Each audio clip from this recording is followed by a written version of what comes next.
আসসালামু আলাইকুম ওরহমতুল্লাহি ওবারাকাতুহু। প্রিয় প্রতিকার চ্যানেলের বন্ধুরা, আশা করি আল্লাহ পাকের অশেষ মেহেরবানিতে আপনারা সকলেই ভালো আছেন।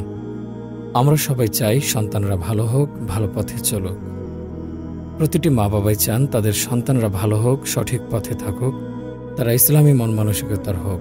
কিন্তু আমাদের এই চাওয়াটা শুধু ওয়ান ওয়াই, অর্থাৎ আমরা মা বাবারা সবাই চাই সন্তান ভালো হোক, কিন্তু আমরা নিজেদের ভালো হওয়ার ব্যাপারে তেমন সচেতন এবং সচেষ্ট নই। আমরা নিজেরা যেভাবে ইচ্ছা চলব, যেখানে ইচ্ছে যাব, কিন্তু সন্তানদের বেলায় চাই বিনা চেষ্টাতেই তারা সঠিক পথে চলুক, যা কখনো সম্ভব নয়। মাটি যখন নরম থাকে তখন তা দিয়ে যেমন ইচ্ছা তেমন পাত্র তৈরি করা যায়, কিন্তু মাটি শক্ত হয়ে গেলে তখন তা দিয়ে যেমন ইচ্ছে তেমন পাত্র তৈরি করা খুবই কঠিন। পাত্র যদিও তৈরি করা যেতে পারে, সেজন্য যথেষ্ট পদক্ষেপ গ্রহণ করতে হয়। তাই আমাদের সন্তান যখন কম বয়সের থাকে তখন থেকেই উপযুক্ত পদক্ষেপ নেওয়া প্রয়োজন। অন্যথায় বড় হয়ে গেলে এই পরিবেশে সঠিক পথে নিয়ে আসা খুবই কঠিন। যাদের সন্তান বড় হয়ে গেছে তাদের তাই বলে হাল ছেড়ে দিলে চলবে না, চেষ্টা চালিয়ে যেতে হবে। টরেন্টোর একটি বাস্তব ঘটনা। একটি ইসলামিক প্রোগ্রামে মা তার ক্লাস 9-এ পড়ুয়া মেয়েকে নিয়ে এসেছেন কিছু ইসলামী কথা শোনানোর জন্যে। প্রোগ্রাম চলছে, কিন্তু এক মুহূর্তে এসে ওই মেয়ের আর এসব কোরআন হাদিসের কথা ভালো লাগছে না। সে কোনোভাবেই বসে থাকতে পারছে না। শেষ পর্যন্ত সহ্য করতে না পেরে 2 হাত দিয়ে নিজের 2 কান চেপে ধরে বসে আছে, যেন ইসলামের কথা শুনতে না হয়। এখানে মেয়ের কোনো দোষ নেই, কারণ সে ছোটবেলা থেকে এই ধরনের কোনো কথা শোনেনি। তাই তার কাছে কোরআনের কথাগুলো ভালো লাগছে না, অসহ্য মনে হচ্ছে। এখানে দোষ মা বাবার। এটিও টরন্টোর একটি ঘটনা। একটি পরিবার তার সন্তানদের ইসলামের কথা শোনানোর জন্য তার নিজের বাসায় একদিন ইসলামিক প্রোগ্রামের আয়োজন করেছে। ড্রয়িং রুমে প্রোগ্রাম চলছে, কিন্তু বাড়িওয়ালার হাই স্কুলে বা কলেজে পড়ুয়া ছেলেটি প্রোগ্রামে না বসে নিজের রুমে বসে আছে। বাবা বারবার তাকে ডাকছেন, কিন্তু আসছে না। একসময় বাবা ছেলের এক বন্ধুকে দিয়ে খবর পাঠিয়েছেন ছেলেকে আনতে। ছেলেটি এবার এসে সকলের সামনে বাবাকে একটি ধমক দিয়ে বলে গেল, বারবার ডাকছো কেন? তারপর সে প্রোগ্রামে না বসে আবার তার রুমে চলে গেল। বাবা কিছুই বলতে পারলেন না। এই ঘটনায়ও সন্তানের কোনো দোষ নেই। সে ছোটবেলা থেকে ইসলামিক গাইড পায়নি। এখন তাকে জোর করে একদিন ইসলামিক প্রোগ্রামে বসিয়ে অ্যান্টিবায়োটিক দিয়ে লাইনে আনা যাবে না। বিষয়টা একদিনের না। এমন অনেক মা বাবা আছেন যারা তাদের সন্তানকে সঠিকভাবে গড়ে তোলেননি, কিন্তু সন্তান বড় হবার পর তাকে সঠিক বানাতে চান, ইসলামের পথে আনতে চান। সন্তানকে ইসলামের পথে আনতে চেয়ে সন্তানকে জোর করে হজ্জে পর্যন্ত পাঠান, এ আশায় যে হজ থেকে ফিরে এসে সন্তান ভালো সন্তান হয়ে যাবে। অথচ হজে যাবার সময় ওই সন্তান ওজুর ফরজ কয়টি তাও জানে না, ফরজ গোসলের নিয়মও জানে না, সালাতে শুধু ওঠা বসাই করতে জানে। যে সকল মা বাবাদের সন্তানরা এখনও শিশু, তারা অবহেলা করে নিজ জীবন দিয়ে অভিজ্ঞতা নেবার সাহস যেন না করি, এখনই সচেতন হই। তাই সকল মা বাবাদের প্রতি অনুরোধ, আমরা আমাদের সন্তানদের যদি ভালো চাই, তাহলে তাদের পাশাপাশি আমাদের নিজেদেরকেও ভালো হওয়ার দৃষ্টান্ত স্থাপন করতে হবে। তাদেরকে গাইড করার পাশাপাশি নিজেদেরকেও ইসলামিক গাইড অনুযায়ী চলতে হবে। তাদেরকে ইসলামী শিক্ষা দেওয়ার পাশাপাশি নিজেরাও নিয়মিত পড়াশোনা করে ইসলামী শিক্ষায় শিক্ষিত হতে হবে।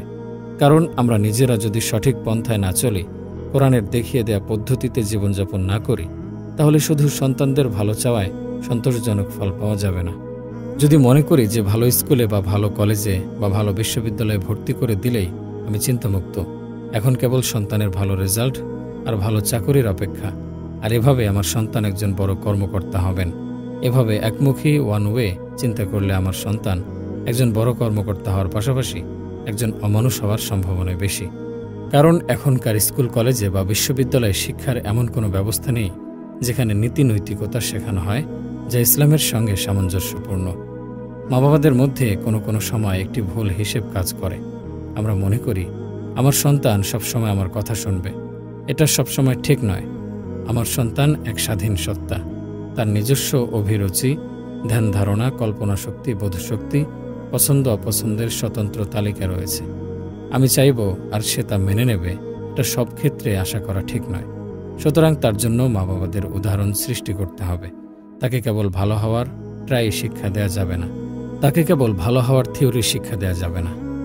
নিজে একটি ভালো কাজ করে তাকে তা উপলব্ধি করার সুযোগ দিতে হবে। যেমন আমার গরিব আত্মীয়ের খোঁজখবর যেন নেই, সামর্থ্য অনুযায়ী তাদের অর্থনৈতিক প্রয়োজন পূরণ করি। সন্তানকেও এর গুরুত্ব বুঝিয়ে বলি। নিজে ঘরে ঢোকার সময় সালাম দিয়ে প্রবেশ করি, সন্তানকে প্রতিদিন সালাম দেই। আমাদের সমাজে আরেকটি উল্লেখযোগ্য ভুল প্রত্যাশা হলো ছোটদের কাছ থেকে সালাম আশা করা। এটা এক জঘন্য বিকৃতি ও সত্যের খেলাপ। আসলে সালামের মাধ্যমে আমি দোয়া করি, আমি তো চাই সন্তানের কল্যাণ। সুতরাং সন্তানকে দেখা মাত্রই যেন সালাম দেই, তাহলে সে খুব সহজে শিখে নেবে। রাসূলুল্লাহ সাল্লাল্লাহু আলাইহি সাল্লাম বেশি বেশি সালামের প্রচলনের জোর তাগিদ দিয়েছেন। এতে করে সামাজিক ও পারিবারিক বন্ধন দৃঢ় হয়, সম্মান বৃদ্ধি পায়। ঈমানের অন্যতম দাবি হলো দ্বীনের জ্ঞান অর্জন করা। আমার যদি দ্বীন সম্পর্কে ন্যূনতম জ্ঞানই না থাকে, তাহলে কিভাবে নিজ পরিবারকে দ্বীনের আলোকে গাইড করব? কিভাবে সন্তানদের অন্তরে সামান্য হলেও দ্বীনের আলো ঢুকাবো? যুগ পরিবর্তন হয়ে গেছে। আমার ভাষা দ্বীনি জ্ঞান দিয়ে উঠতি বয়সের সন্তানদের আর বুঝ দিতে পারবো না। আমাদের কিছু কোরআনের তাফসির, সহিহ হাদিস গ্রন্থ, হারাম হালালের বিধান সম্বলিত বই, কিছু ইসলামী সাহিত্য, রাসূল সাল্লাল্লাহু আলাইহি সাল্লামের জীবনী, সাহাবীদের জীবনী ইত্যাদি জোগাড় করে অধ্যয়ন করে নিতে হবে। তাহলে পরবর্তী জেনারেশনকে দ্বীনের চির আধুনিক চিত্রটি তুলে ধরা সম্ভব হবে। তা না হলে আমাদের এই চরম সীমাবদ্ধতা ও কেবল বাপদাদার রসম রেওয়াজের জ্ঞান দিয়ে আমরা আমাদের পরবর্তী বংশধরদের দ্বীন হতে দূরে ঠেলে দেব। আসুন জ্ঞানের সবচাইতে বিশুদ্ধ মাধ্যম কোরআন ও সহিহ হাদিস হতে যাবতীয় সবকিছু জানার ও বোঝার চেষ্টা করি। এভাবে জীবনের নতুন অর্থ খুঁজে পাব, জীবনকে নতুনভাবে উপভোগ করতে পারব। তখন উপলব্ধি হবে যে জীবন মানে কেবল সকালে ঘুম ঘুম চোখে অফিসে দৌড়ানো নয়, জীবন মানে কেবল সংসারের ঘানি টানা নয়, জীবন মানে শুধু অর্থ কামাই করাই নয়। এর বাইরে জীবনের বিশাল ক্ষেত্র রয়ে গেছে, সেগুলি আরও আনন্দদায়ক, আরও চ্যালেঞ্জিং, আরও কালারফুল। তখন বুঝব আসল মানবপ্রেম কাকে বলে। দেখব দুনিয়াটা কতগুলি সুদী মহাজনের নেতৃত্বে চলছে। বুঝব তারা আমাদের যে মূল্যবোধ গিলাচ্ছে তা কতগুলি অখাদ্য আর কুখাদ্য ছাড়া আর কিছুই নয়। দুনিয়ার শ্রেষ্ঠ মূল্যবোধ রয়েছে আল কোরআনে। মানুষ পরিচালনার জন্য রয়েছে উন্নত মানবিক পদ্ধতি। তখন আফসোস করব বর্তমানের অর্থহীন বস্তু পূজার জন্য, সময় নষ্ট করার অভিযোগে নিজেকে তিরস্কার করব, দিনের বিশাল নিয়ামত হতে বঞ্চিত করার জন্য নিজেকে নিজে ভৎসনা করব। কেবল 33 মার্কস পেয়ে পাশ করার ছোট মনের চিন্তা হতে বেরিয়ে লেটার মার্কস পেয়ে আল্লাহর প্রিয় হবার লোভনীয় বাসনা জাগবে। দেখব জীবনের রুটিন ও স্টাইল আগাগোড়া পরিবর্তন হয়ে গেছে। আল্লাহ আমাদের তৌফিক দিন, আমিন। আমার সন্তান একটি স্বতন্ত্র সত্তা। মা বাবাদের এক পেশে স্বভাব হলো সন্তানদের সবসময় ছোট মনে করা। আমরা প্রায় এরকম মন্তব্য করি যে আমার ছেলে এখন অল্প বয়স্ক, সে আর একটু বড় হোক, তারপর নিয়মকানুনের ব্যাপারে কঠোর হওয়া যাবে। আমরা মা বাবারা মনে করি সন্তানগণ সবসময় আমাদের কথা শুনবে। এই একটি ভুল ধারণা। আমার দৃষ্টির অগোচরে সন্তানগণ বড় হয়ে যাচ্ছে। হঠাৎ একদিন টের পাওয়া যাবে যে সে আর আমার কথা শুনছে না, আমার যৌক্তিক দাবিগুলিও মানছে না, আমাকে হে করা শুরু করেছে। তখন আর কিছু করার সময় থাকবে না। পারিবারিক, ধর্মীয় ও সামাজিক কোনো মূল্যবোধে যদি আমি বিশ্বাস করি, তাহলে সেগুলিতে ছোটকাল হতে অভ্যাস করাতে হবে। বিত্তবান মা বাবাদের অবস্থা আরও করুন।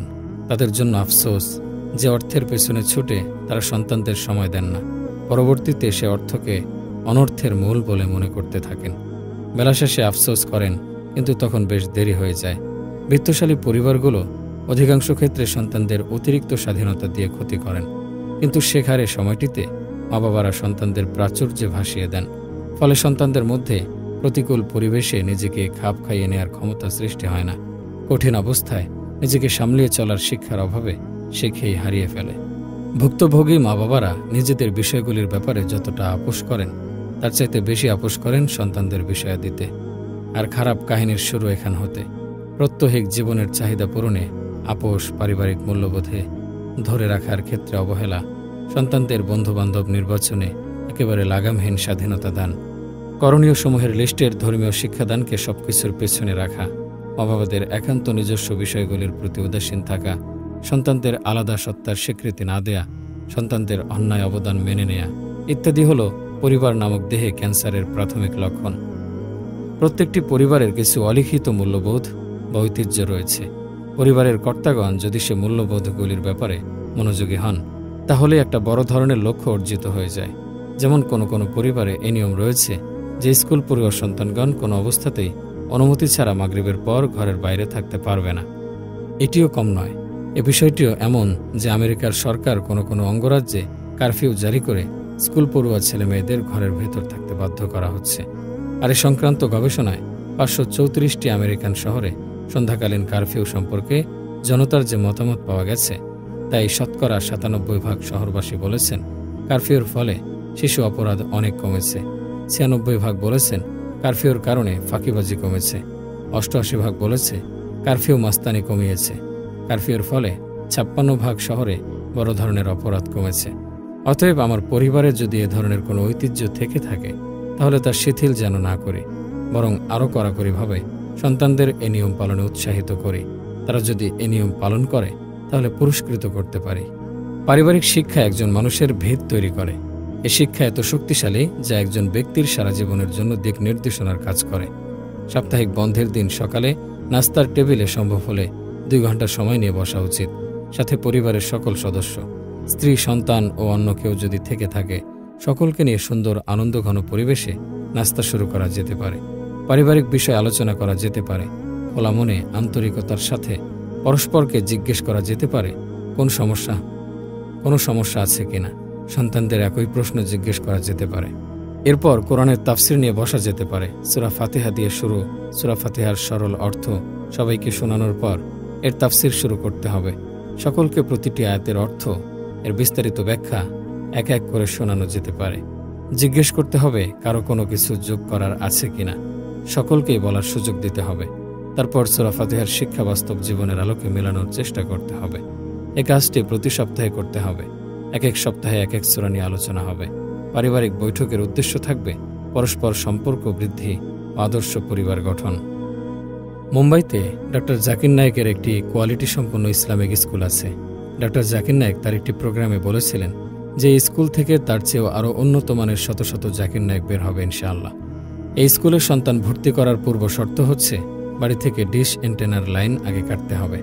সন্তানের চরিত্র গঠনে একটি ভারসাম্যপূর্ণ স্ট্র্যাটেজির অংশ হিসেবে বলিউডের কুখাদ্যের বিপরীতে যে সামান্য কিছু নৈতিকতার উপকার আমরা পেতে পারি, তার মধ্যে অতি গুরুত্বপূর্ণ হল একটি ফ্যামিলি লাইব্রেরি প্রতিষ্ঠা।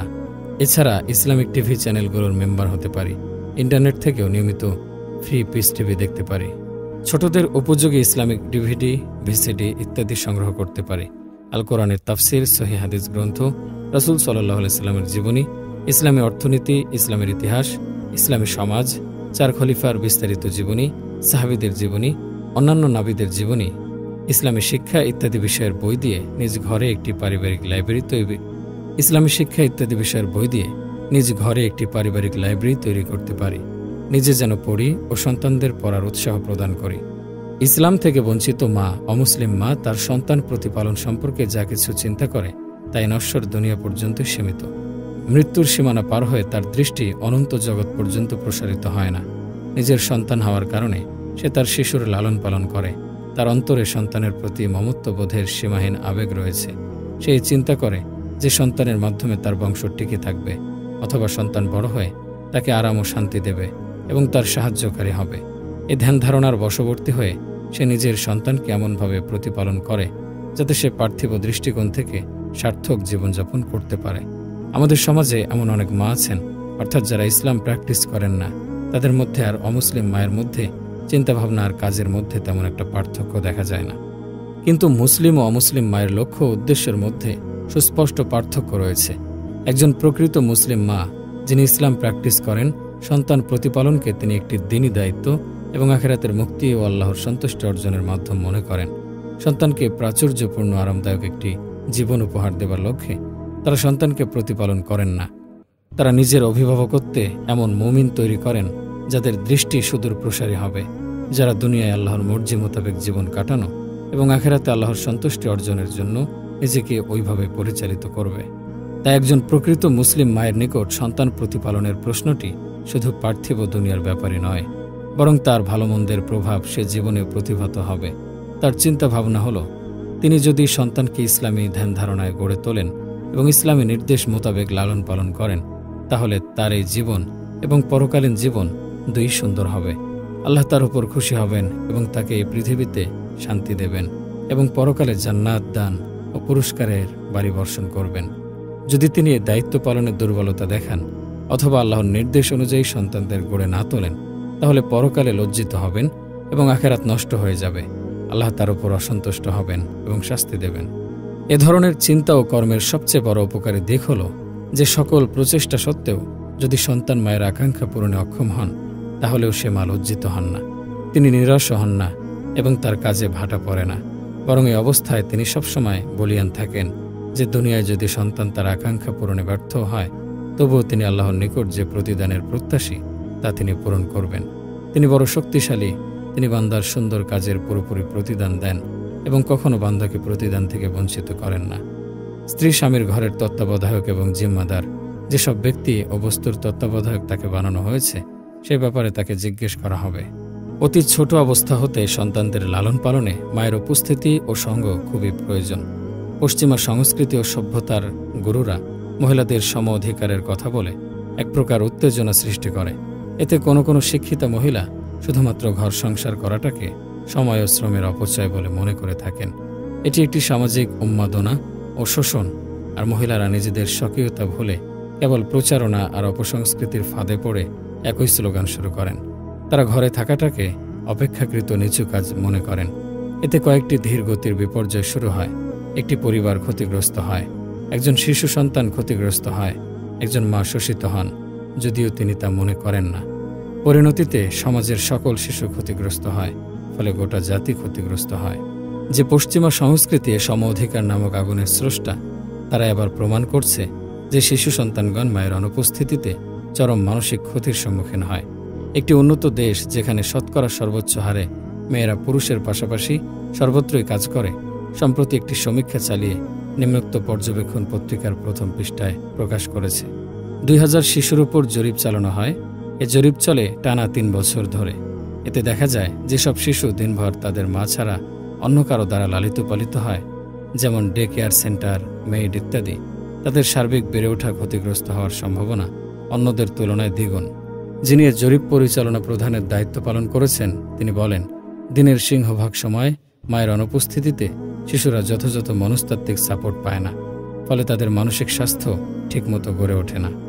শিশুদের দেখাশোনার জন্য প্রথম 6 বছর একজন সঙ্গী বা তদারকির দরকার, যিনি নিয়মিত সার্বক্ষণিক শিশুর পরিচর্যা করবেন, শিশুকে সঙ্গ দেবেন ও তার যাবতীয় প্রয়োজন পূর্ণ করবেন। আর এটি সম্ভব মাকে দিয়ে। এ জরিপে আরও বলা হয়, শিশুদের মনস্তত্ত্ব দারুণ ক্ষতিগ্রস্ত হয় যখন তারা এক এক সময় এক একজনকে মূল পরিচর্যাকারী হিসেবে দেখতে পায়। ফলে অন্যদের তুলনায় তারা নিম্ন আইকিউ সম্পন্ন হওয়ার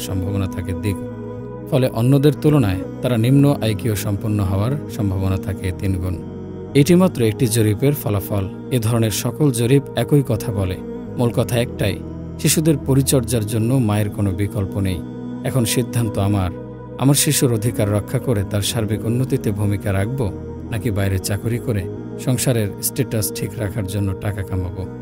মহিলাদের চাকরি করার কারণে সংসারের উপরি আয় হয়, রাষ্ট্রীয় অর্থনৈতিক সমৃদ্ধির সূচক ঊর্ধ্বে ওঠে, ঘরে ও বাইরে যন্ত্র আর বাহ্যিক চাকচিক্যের সমাগম ঘটে।